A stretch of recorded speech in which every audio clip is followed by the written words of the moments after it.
Two, one. Hello everyone, so this is our top meeting and we'll be discussing about how to translate untrue conditional. Remember, we'll be discussing how to translate untrue conditional. Well, actually we have four kind of conditional, okay?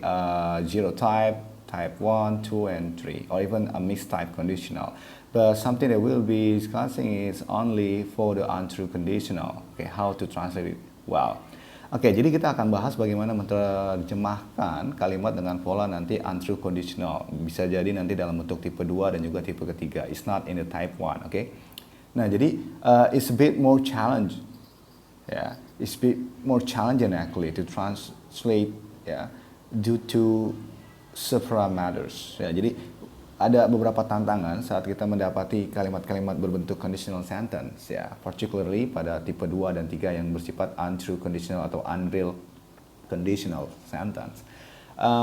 First, we've got to make sure we identify the antecedent of the conditional and put it before the horseshoe, as well as the consequent of the conditional, which is placed after the horseshoe.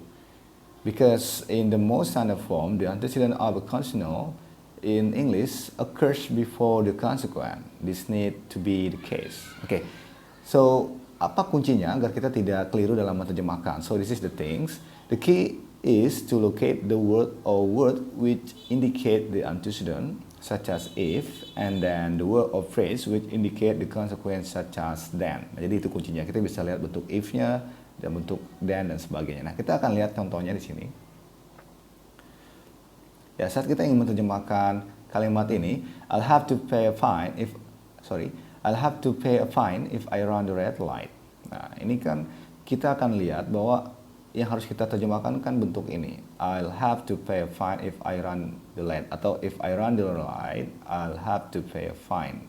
Ya, mungkin kita akan ada pertanyaan yang mendasar sekali, kita harus menerjemahkannya dari bentuk yang menggunakan if-nya atau dari bentuk yang menggunakan bentuk future-nya gitu. Oke, kita akan lihat di sini.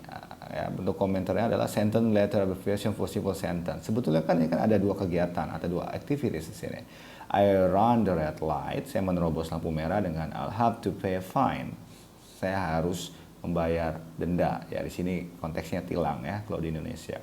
Maka B if A atau A maka B. Jadi full translation-nya itu bisa kita balik. Boleh dari I run the red light, kita terjemahkan lalu I'll have to pay a fine, atau kita terjemahkan dari I'll have to pay a fine dengan I run the red light. Jadi two possibilities can be done. Okay, good. The word when sometimes indicate the antecedent of a conditional and sometimes it means at the same time as. Nah, ini harus kita pertimbangkan. When terkadang di bentuk if clause itu bisa bermakna at the same time as. Contohnya seperti ini. Ignat gets pumps when he's running. When clearly means while. Nah, di sini makna when persis sekali dengan makna while, bermakna ketika ya. Ignat gets pumps when he's running. Tapi kita akan bedakan contoh berikutnya. Saya akan berikan, ya, kita akan lihat contoh yang ini. Ignat will be graduate when he complete 132 units.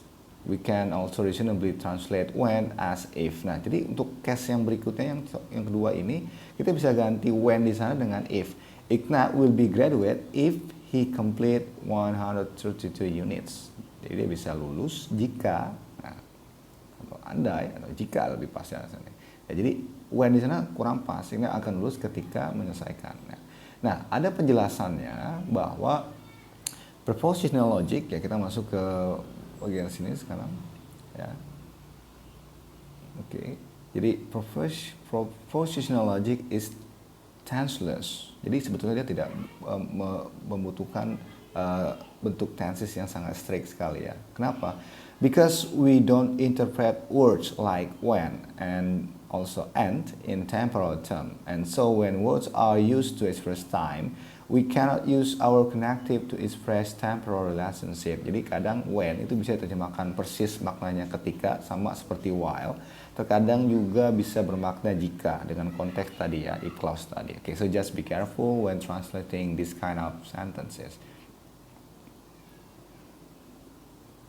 Sorry. Ya. Oh. Oke, next slide. Nah, kita bisa lihat contohnya sini juga. If Bill retires, he will write a book or he will go on the lecture circuit. Nah, ini kan bisa kita terjemahkan dengan pertama mengidentifikasi kalimat-kalimat yang ada di sana. Yang A, Bill retires, ya. He will write a book, ya. Aktivitas-aktivitasnya pertama Bill retires, lalu he will write a book, and then he'll go on the lecture circuit. Nah, jadi logikanya seperti ini, if A, then either B or C.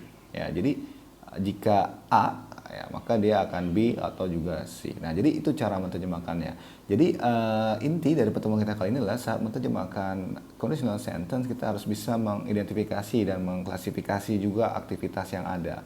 Nah, kalau tadi sebelumnya pada pertemuan sebelumnya kita memenggalnya ya, mana apakah diawali dari if-nya atau dari dengan bentuk future-nya will, would atau would have, verb 3 dan sebagainya. Tapi kalau di sini kita bisa melihat di kalimat itu apa intinya. Nah, contoh kalimat ini, if Bill retires, he will write a book or he will go on the lecture circuit. Bill retires, he will write a book, he will go on the lecture circuit. Jadi kita harus urutkan juga nanti mana aktivitas yang lebih dulu harus diterjemahkan. Oke, jadi seperti itu, more and less.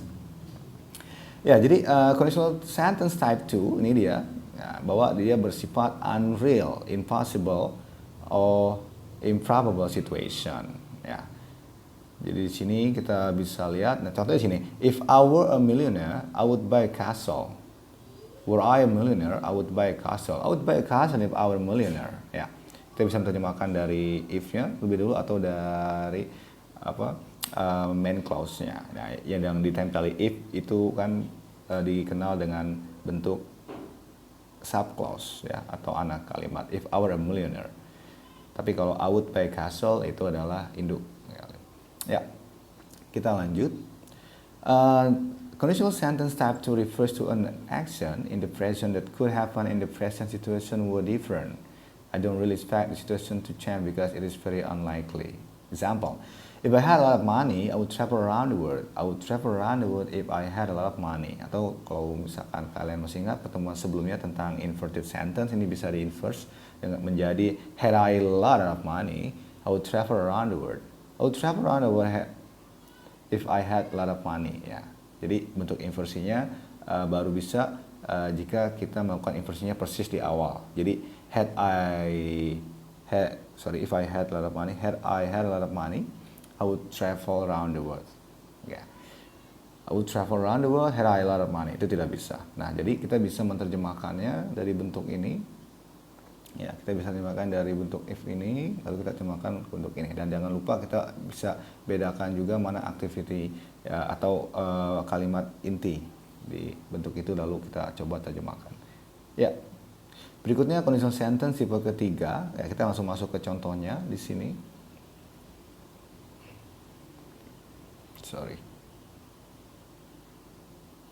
Nah, contohnya, if he had been careful, he wouldn't have had a terrible accident. If he had been careful, he wouldn't have had terrible accident. Nah, sometimes in the past he was careless. He drove so fast, so he had a terrible accident. Nah, jadi ini adalah bentuk runtutan bagaimana kita memilah kejadiannya dari bentuk if clause. Nah, di sini jelaskan.